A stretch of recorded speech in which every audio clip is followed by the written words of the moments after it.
Pertama-tama, marilah kita panjatkan puji dan syukur kehadirat Allah Subhanahu wa Ta'ala, yang mana berkat rahmat dan hidayahnya lah kita semua dapat hadir secara offline dan online dalam acara Pidato Ilmiah Purna Bakti Bapak Profesor Dr. Insinyur Muhajir Utomo MSc, 44 tahun mengabdi di Universitas Lampung, membangun legasi akademik dan manajemen.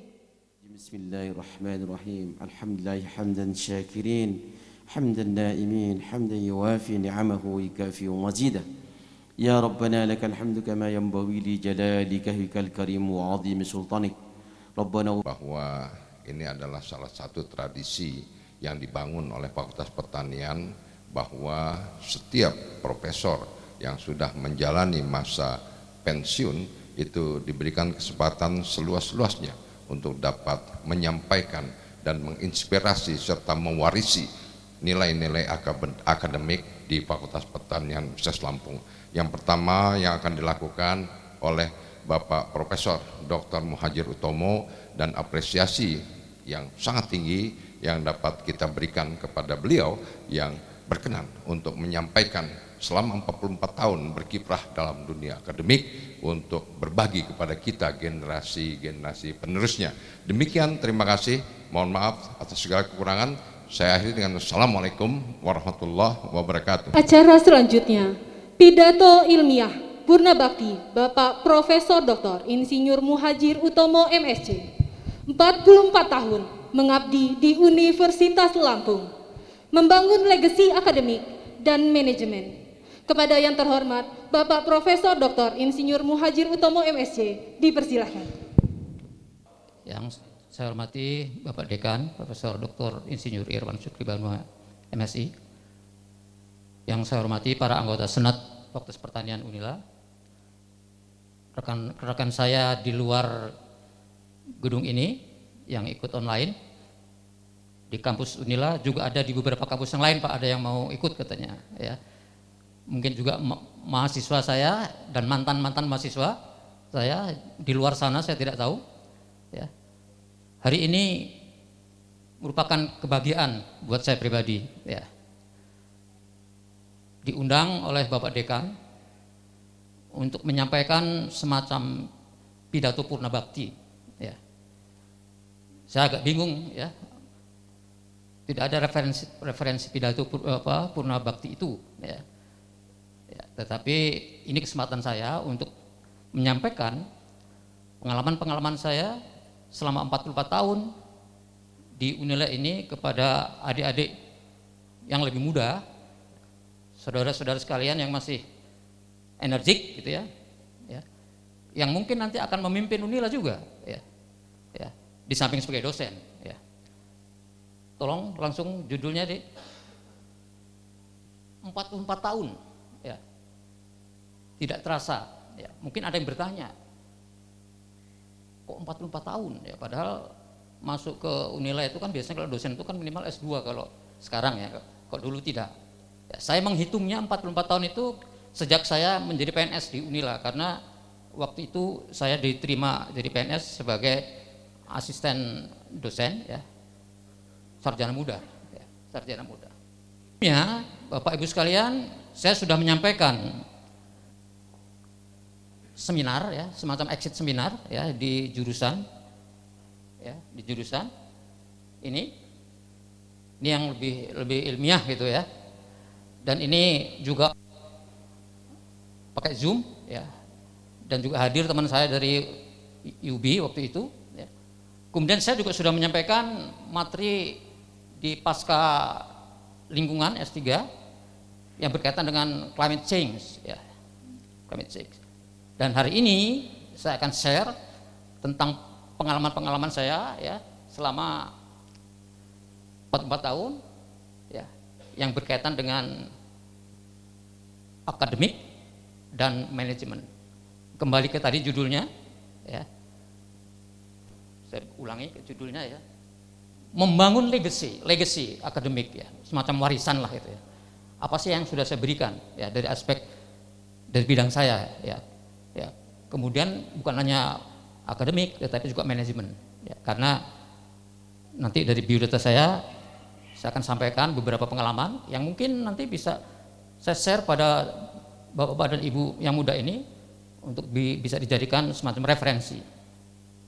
Saya sekali lagi ya, terus terang saja ya, kelihatannya waktu itu berjalan cepat gitu ya. Kelihatannya saya masih muda gitu ya, semangat gitu ya. Tahu-tahu udah 44 tahun gitu ya. Ya, 44 tahun. Ya. Jadi ini suatu yang luar biasa ya. Saudara sekalian, uniknya ya, 44 tahun itu saya bukan mengabdi ya, tetapi uniknya saya juga dibesarkan di sini.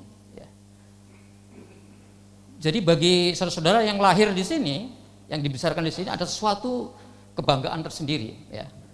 Bahwa saya dilahirkan dan saya juga mengabdi. Ya. Dan itu yang akan saya sampaikan di sini. Saya ingin sampaikan semacam kurikulum vitae singkat. Ya. Ya. Saya ini guru besar saya, ya. Oke, tentang pendidikan ya. SR ya waktu itu. Jauh di sana di Siliwangi ya, di Pringsewu, masuk lagi gitu ya, dekat Banyumas ya.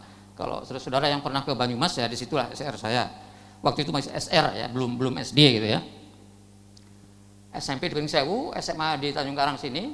Nah, sarjana ini sarjana mudanya di Fakultas Pertanian. Waktu itu masih di Cimeng ya. S1-nya di IPB dalam program afiliasi ya. Selesai tahun 78 ya. Kemudian master dan doktor saya di University of Kentucky. Ini program pertama WA project BKS Wilayah Barat. Jadi angkatan pertama BKS Wilayah Barat waktu itu yang dikirim pertama itu dari Unila itu Pak Duki almarhum, Pak Sahala, saya, Pak Mamat. Itu angkatan pertama ya, kita. Saya langsung dari master dan doktor saya langsung. Dan bagaimana saya akan menyampaikan membangun legacy akademik? Yang saya maksud dengan legacy akademik di sini adalah warisan yang akan saya sampaikan, akan saya kontribusikan pada Unila itu dari aspek pertama nanti dari aspek kompetensi, termasuk proses pembelajaran, ya.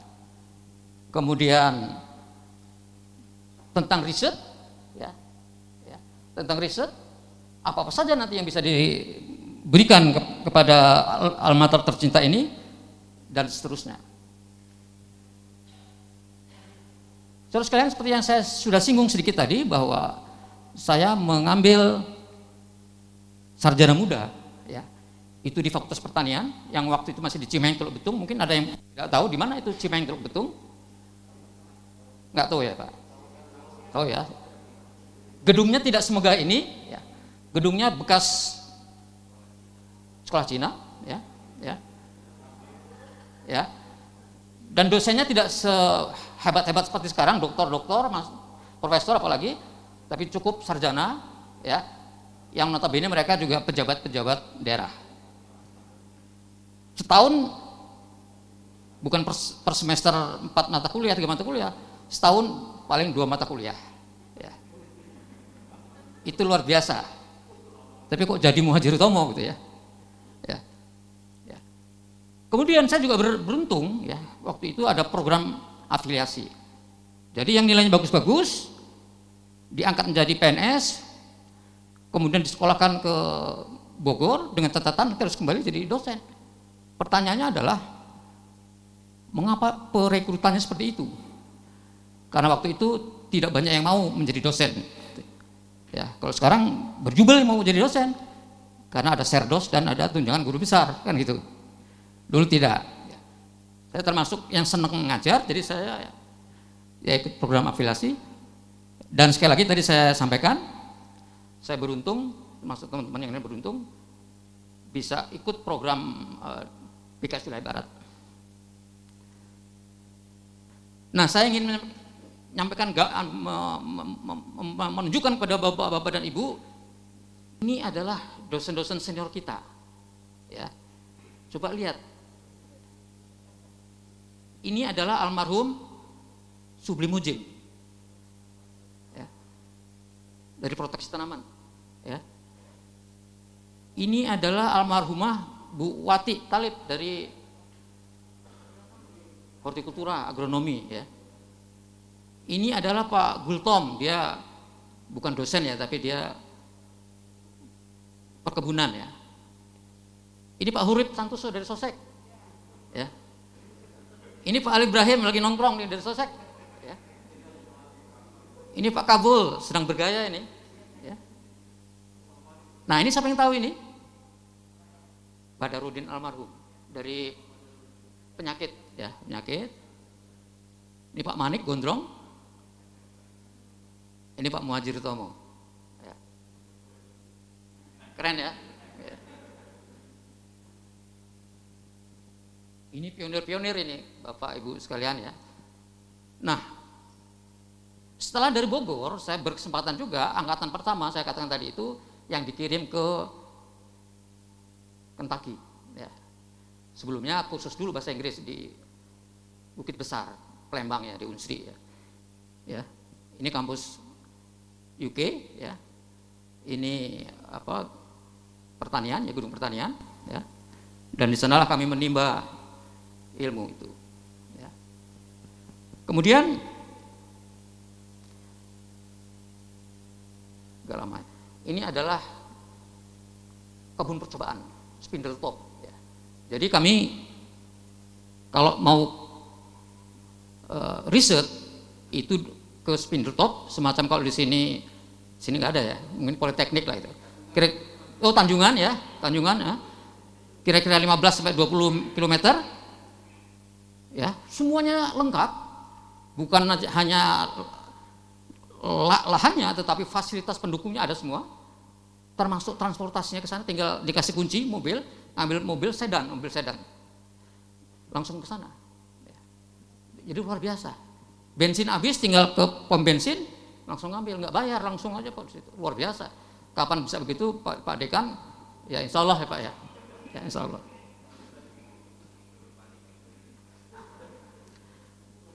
Dari pengalaman sekolah mengembangkan kompetensi di Unila, di Bogor dan di sana itu, nilai-nilai yang saya peroleh antara lain adalah nilai-nilai integritas, integrity itu ya. Kedisiplinan ya. Belajar sepanjang masa, kerja keras tepat waktu, dan fasilitas akademik yang mendukung. Itulah yang memacu kita untuk belajar keras di sana, dan mudah-mudahan setelah kembali ke sini juga begitu gitu ya. Diteruskan gitu ya. Nah, itu kompetensi. Nah, apa yang saya lakukan di aspek proses pembelajaran ya. Saya fokus Bapak Ibu sekalian mengajar di bidang-bidang ilmu tanah ya. Ya, terutama ini ya. Ini Pak Samsul Arif ya, bergabung ya di sini ya. Pak Heri Bohorit, Pak Tamal dan seterusnya.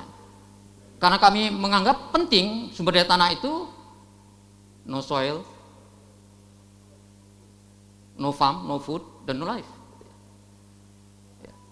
Jadi kami masuk ke sana. Selain itu juga saya mengajar kesuburan tanah dan konservasi tanah dan air ya.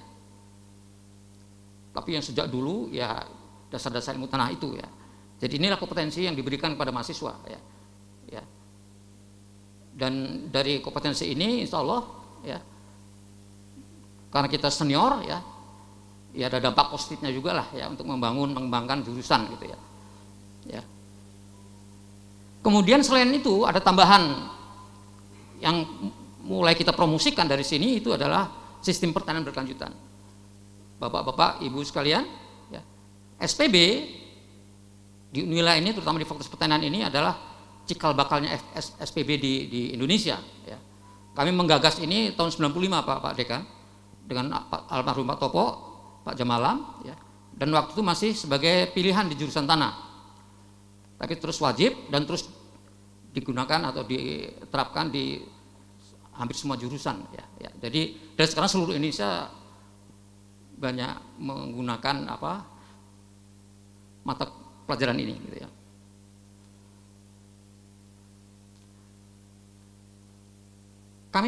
Saya juga memberikan mata kuliah di S2 dan S3 ya.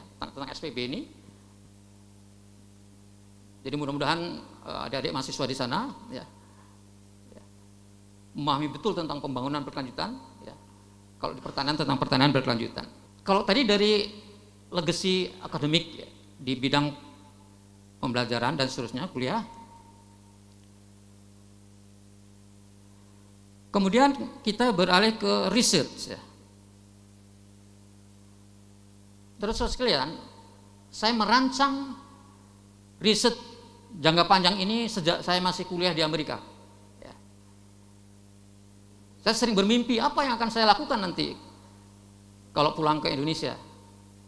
Ya, saya ingin melakukan penelitian jangka panjang seperti juga yang di sana, yang beda dengan senior-senior saya di Indonesia. Ya. Jadi saya tidak mau sama dengan Pak Stanala. Pak Stanala kan guru saya, Pak Gus Mono misalnya, tapi beda. Ya. Ya. Jadi saya merancang riset di bidang ini, ya, di Politeknik karena kita tidak punya kebun percobaan itu, Politeknik ini. Tanah Ultisol ini yang dimulai sejak 1987 dengan dana yang terbatas waktu itu. Kadang-kadang dananya juga dari kita pribadi, istri tidak tahu dana dari mana itu, gitu ya. Ya. Untuk memaintain agar penelitian jangka panjang itu terus bisa terwujud. Ya, ya ini perjalanan penelitian jangka panjang.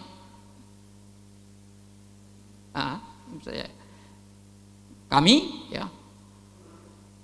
Itu dari pertama setting kemudian menghasilkan beberapa hasil temuan dan seterusnya itu sampai aplikasi sampai diterapkan petani itu sudah kita lakukan sama semuanya lengkap sampai ya lengkap sampai juga kita membantu kementerian ya untuk mengunggulkan salah satu teknologi konservasi di Undang-Undang Konservasi Tanah dan Air itu adalah juga dari hasil penelitian ini. Jadi penelitian jangka panjang itu bisa menghasilkan sesuatu yang lengkap dan lintas disiplin, bukan hanya dari jurusan tanah. Itulah legacy dari riset kita ini. Ini hasilnya, ya, secara umum, ya tidak usah secara detail ya, bahwa TOT itu pada perlakuan pemupukan N, ya itu selalu lebih tinggi, ya. Tetapi secara statistik waktu itu tidak begitu nyata. Tetapi setelah tahun kesekian itu nyata. Ini artinya apa? Artinya perlu proses ya. Perlu pengamatan jangka panjang. Kalau tidak bisa tidak terlihat itu. Kemudian kami juga melakukan penelitian tentang mitigasi gas rumah kaca. Ini Pak Tamal ini ya. Bahwa teknologi tanpa olah tanah itu juga mampu mendukung upaya pemerintah untuk mengurangi emisi gas rumah kaca dan menyimpan karbon. Itu baru bisa dilakukan kalau ada penelitian jangka panjang. Ya. Ini salah satu legacy juga ya di aspek perubahan iklim ya, bahwa teknologi ini juga mampu mengurangi ya, perubahan iklim itu. Ini suatu contoh perubahan profil tanah ya akibat penelitian sistem olah tanah jangka panjang. Sangat terlihat ya. Ini olah tanah biasa, ini olah tanah konservasi. Ya, ini lebih gelap, ini tidak. Ya. Ini proses degradasinya lebih cepat. Ini terjadi penumpukan bahan organik ya dan seterusnya.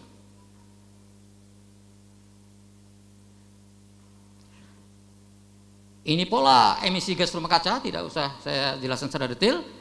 Tapi yang jelas olah tanah intensif itu memang memacu emisi gas rumah kaca CO2 yang lebih tinggi daripada olah tanah konservasi.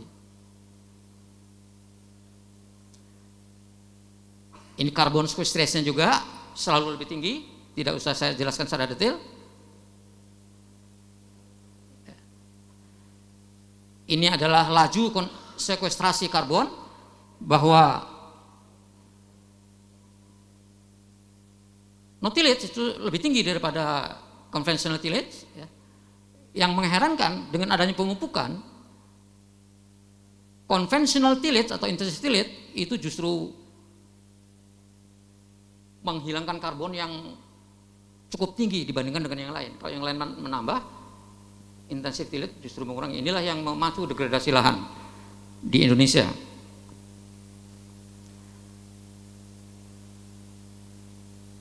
Ini polanya hampir sama, tidak usah saya jelaskan. Berikutnya adalah membangun legacy manajerial. Ya.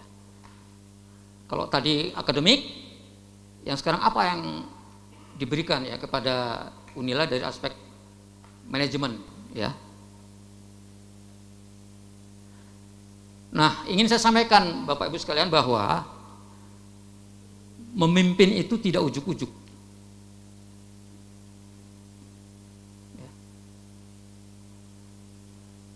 Pak Dekan ya, Prof. Irwan, tidak ujuk-ujuk beliau jadi dekan itu, tapi ada proses.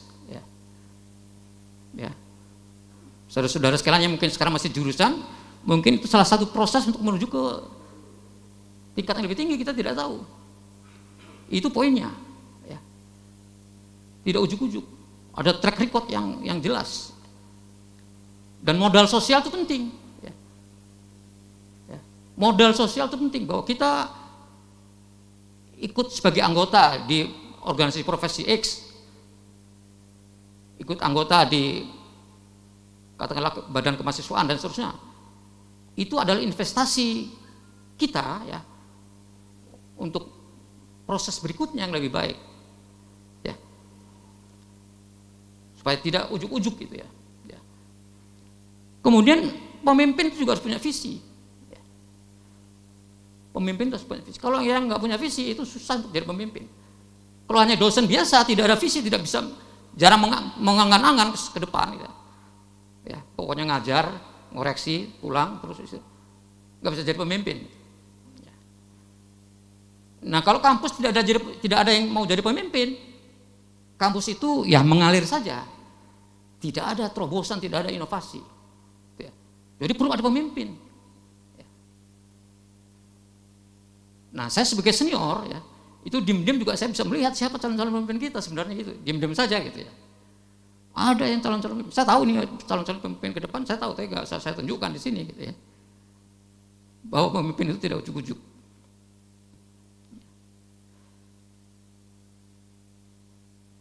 Nah, ini contoh dari saya ya, tidak usah dilihat lah, tetapi contoh bahwa modal sosial itu penting. Itu sejak tahun 75 itu, Anda belum lahir ya mungkin ya. Saya sebagai aktivis dan seterusnya, di PI juga, di IKA, hampir saya banyak sekali waktu itu ya, sampai ke MKTI dan seterusnya. Ya. Ini adalah dalam rangka membangun ya, modal sosial itu, ya, modal sosial. Kenapa? Kalau nanti kita akan menjadi pemimpin, teman-teman kita yang kita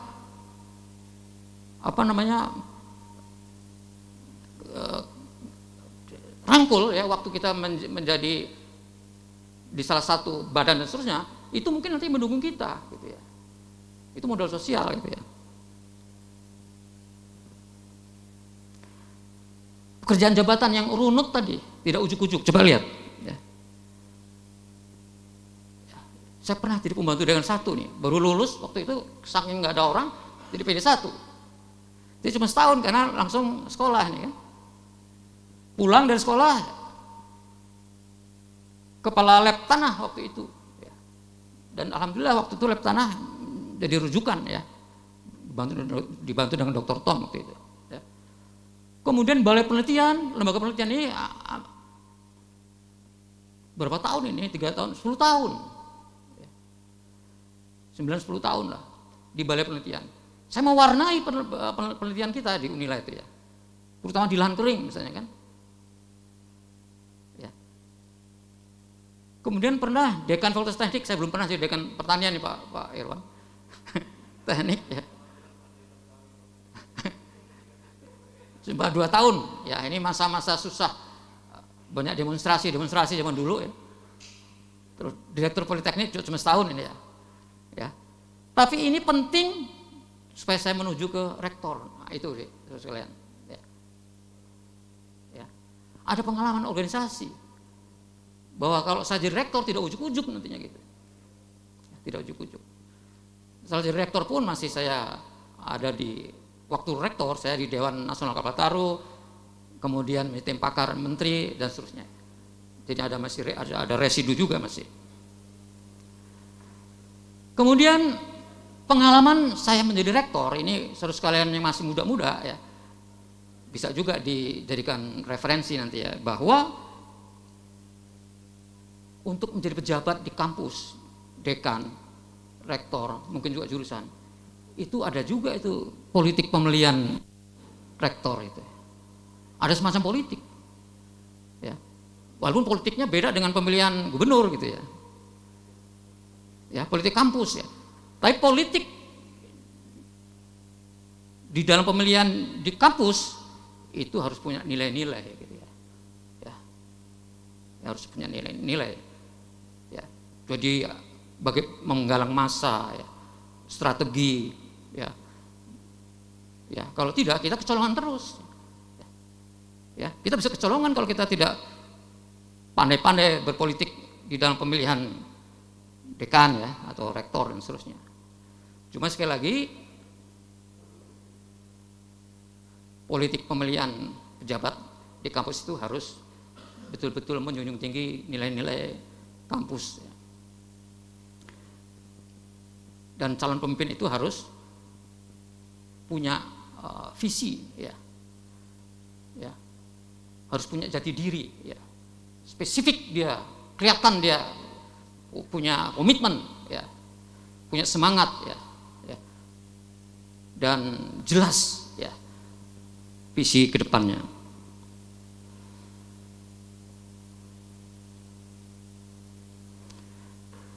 Nah, ini beberapa poin yang ingin saya sampaikan, bahwa pengalaman kami dulu itu di dalam pemilihan rektor memang ya politik tadi itu ya. Ini yang tidak baik ya. Kadang-kadang di luar nalar akademik ya. Ini yang kita harus buang gitu ya. Ya. Dan sekali lagi strategi ya. Ya. Itu penting ya. Ya. Saya ingin sampaikan ya. Pengalaman saya 2 kali menjadi rektor ya. Waktu itu masih 100% oleh senat gitu ya. Bukan 30% dari Jakarta. Itu pun masih susah gitu ya. Saat saya sudah terpilih menjadi calon rektor lah, masih harus disetujui di kementerian. Itu masih koma, itu belum selesai itu prosesnya itu ya. Masih ada permainan itu di sana itu. Ya. Tapi sekali lagi karena saya membangun jaringan waktu itu ya, ketemu pejabat di sana, 3 hari kemudian udah bisa dilantik ya, semacam itu ya. Tapi ini masih lurus saja ya. Ini mungkin agak terlalu ini, tetapi walaupun online tetapi ini penting juga ya. Nah, waktu saya menjadi rektor awal ya, saya melakukan analisis SWOT ya, dibantu oleh teman-teman itu ya. Ya, dan ini berkaitan juga dengan sustainability ya. Bahwa rektor existing itu harus merupakan bagian dari leadership sebelumnya juga ya. Ya. Jadi ada sustainability di aspek kebijakan. Ya. Tidak terus berhenti kebijakan yang lalu terus kita membuat kebijakan baru, tidak. Ya. Oleh karena itu perlu ada analisis SWOT dulu misalnya. Dulu kekuatan Unila itu infrastruktur, TIK itu sudah dibangun sejak program DO dan macam-macam itu. Fiber optik sudah ada waktu itu, ya. Itu kuat waktu itu ya. Dan kita mengirim, karena program sudah ada program waktu itu, anak-anak muda sekolah S2 dan S3 keluar ya. Dan kebijakan saya waktu itu menyekolahkan anak-anak muda kalau bisa ke luar negeri. Kalau tidak bisa apa bulat ke dalam negeri, tapi tidak mengumpul dalam satu universitas ya. Tidak mengumpul dalam suatu negara. Dalam rangka apa? Dalam rangka membangun diversity dari keilmuan. Jadi kalau mereka nanti pulang ke Unila, keragaman keilmuannya itu tinggi. Ya. Tidak inbreeding gitu ya. Ya. Ini penting ya. Dan catatan waktu itu tahun dampak dari program kita adalah tahun 2007 webometrik kita sudah nomor 17 waktu itu. Webometrik itu awalnya 2004 karena peran TIK dan seterusnya itu ya. For ICU ini kita nomor 12 dulu ya, yang masih belum banyak pulang, ini profesornya masih sedikit ya. Ya. Pertanyaannya mengapa terus rankingnya melorot terus? Itu yang perlu kajian gitu ya. Perlu kajian. Mungkin sustainability-nya kurang.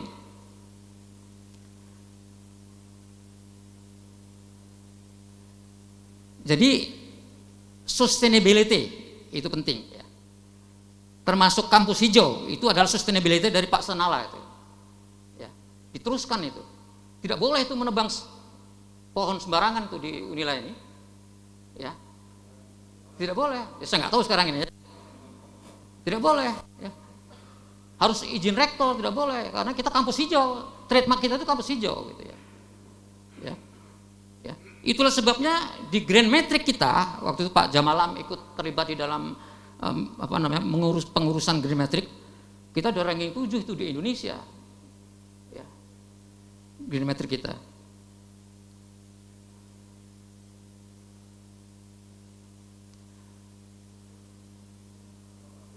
Jadi kebijakan-kebijakan itu akan menghasilkan kemudian. Jadi kalau kita menyekolahkan anak-anak muda ke luar negeri, kebijakan-kebijakan itu akan terlihat 5-10 tahun kemudian. Bapak-bapak ibu sekalian, ini adalah hasil dari produk menyekolahkan ke luar S2 S3 ya. Dampak dari situ, outcome-nya dan seterusnya itu ya sekarang kita bisa menikmati kan, banyak doktor dan insya Allah profesor juga ya. Berapa menit lagi kita ya.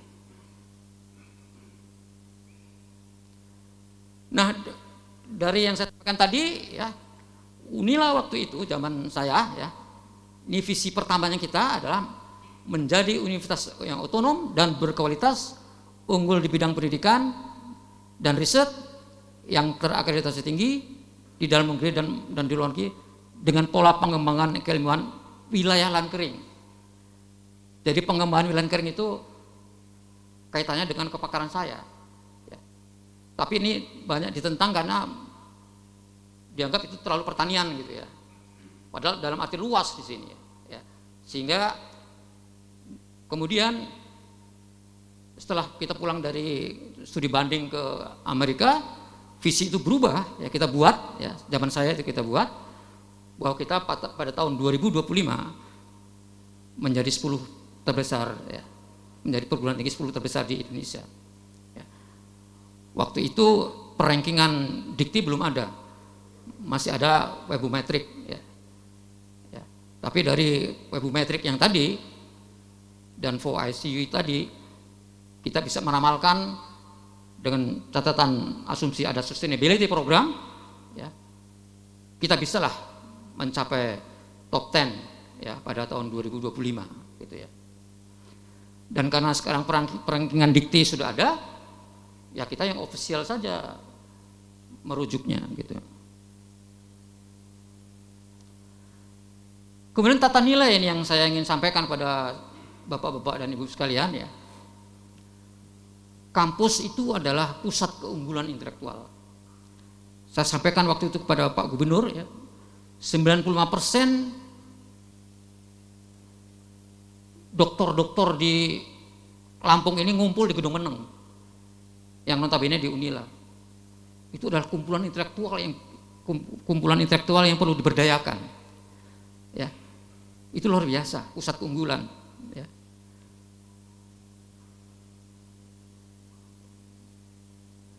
Kemudian integritas. Kampus adalah benteng terakhir dari nilai-nilai termasuk integriti ya. Ya, saya agak tercengang dan kecewa ya. Banyak informasi-informasi atau berita-berita di koran, ada beberapa pejabat di luar kampus kita itu yang terlibat plagiarisme dan seterusnya kan. Ya. itu dipertanyakan integritinya. Ya. Dan integritas ini bukan hanya dari aspek publikasi saja, tetapi juga kebiasaan-kebiasaan mahasiswa, ya, nyontek dan tidak itu juga merupakan aspek tidak bagusnya integritas kita. Terus demokrasi, kampus juga harus menjadi pilar demokrasi. Ya. Nilai-nilai demokrasi di kampus itu harus menjadi contoh. Ya, menjadi contoh. Seperti kita tadi bagus ada pemilihan katakanlah ketua senat, itu sangat demokratis. Ya. Semua setuju, ya setuju, sabarah misalnya kan. Jadi kita harus memberikan contoh itu aspek-aspek demokratis. Kemudian sustainability, baik itu visi, leadership maupun program di kampus itu harus sustainable, nyambung dari sebelum, saat ini dan berikutnya. Ya. Harus jelas itu kesinambungannya, kesinambungan kebijakannya. Tidak boleh, tidak bagus itu kalau saya sebagai rektor misalnya, saya hapus semua kegiatan rektor sebelumnya, saya ganti semua, itu tidak bagus. Harus nyambung. Apa yang belum dilakukan, ya kita perbaiki. Jadi itu aspek sustainability itu penting.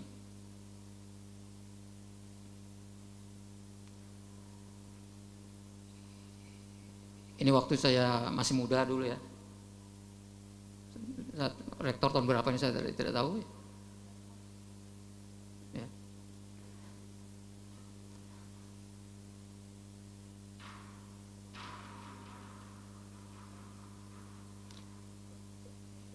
Ini ada teman-teman masuk Pak Jamalam waktu ke Kentucky dulu, yang dari situ kita mengubah visi kita menjadi top 10 ya. Ya. Itu hasil dari kunjungan ke sana. Jadi demikian Bapak-Bapak Ibu sekalian, dalam kesempatan ini saya ingin menyampaikan ucapan terima kasih ya, kepada Fakultas dan Universitas Lampung yang telah membesarkan saya sejak 44 tahun yang lalu sampai kemarin, ya, sampai tahun lalu, dan tanpa dukungan lembaga yang saya cintai ini, saya tidak bisa menjadi guru besar ya. Ya. Untuk itu terima kasih juga kepada IPB karena saya berafiliasi di sana, UK, BKS Wilayah Barat, terutama Pak Sapran, mantan rektor Unsri ya dulu ya. Beliaulah yang membiayai angkatan pertama BKS ke Kentucky ya, karena waktu itu belum disetujui, belum ditandatangani oleh Pak Menteri, sehingga uangnya nggak keluar karena beliau itu di samping rektor juga pengusaha kayu. Kemudian kita diberangkatkan ke sana dengan biaya Pak Sapran ya. Saya beruntung ini bisa diberangkatkan, dibantu oleh Pak Sapran. Karena kalau saya tidak berangkat waktu itu, ketahuan Daud Yusuf, saya nggak bisa jadi berangkat. Bapak Ibu tahu Daud Yusuf, Pak Menteri Dignas ya waktu itu, yang sangat ketat, Daud Yusuf ya. Dan teman-teman seperjuangan di Cimeng ya, yang dulu sama-sama berjuang keras di Cimeng ya. Dan terakhir, saya tadi sudah sampaikan ke Pak Dekan, saya menghibahkan semua buku saya, textbook dan yang lain sejak dari Amerika sampai di sini kepada jurusan. Ya.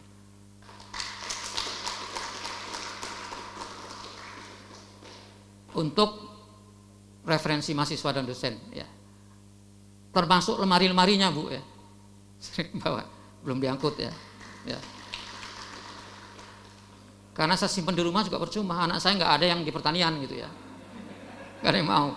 Ya sudah, daripada kosong gak ada yang baca untuk jurusan. Jadi demikian. Terima kasih Pak Dekan. Kurang lebih mohon maaf. Dan saya sedih meninggalkan fakultas ini. Tapi mudah-mudahan kita masih tetap berkomunikasi. Wassalamualaikum warahmatullahi wabarakatuh.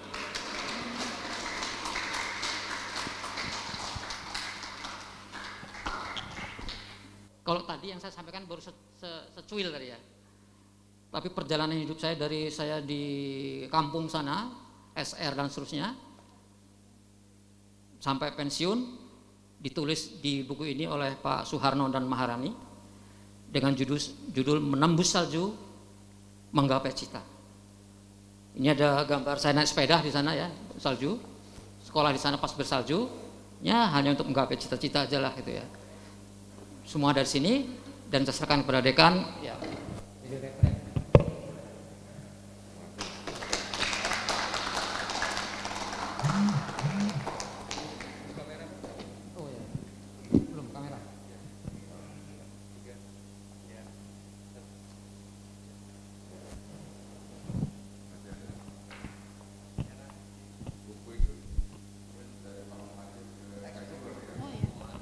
Selanjutnya penyerahan buku-buku karya dari Bapak Profesor Dr. Insinyur Muhajir Utomo MSc kepada Ketua Jurusan Ilmu Tanah.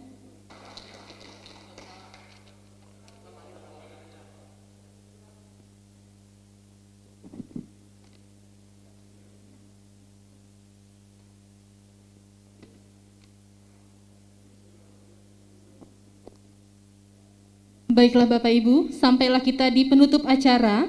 Marilah kita tutup acara pidato ilmiah ini dengan bersama melafazkan hamdalah. Selamat menjalani masa pensiun, Profesor Muhajir Utomo MSc. Selamat atas semua pencapaian Bapak selama ini dan terima kasih telah mengabdi untuk alma mater tercinta kita, Universitas Lampung, dalam waktu 44 tahun ini. Semoga Allah Subhanahu wa Ta'ala membalas semua kebaikan Bapak dengan keberkahan hidup dan pahala yang berlipat ganda. Senantiasa diberi kesehatan dan keselamatan. Saya tutup. Wassalamualaikum warahmatullahi wabarakatuh.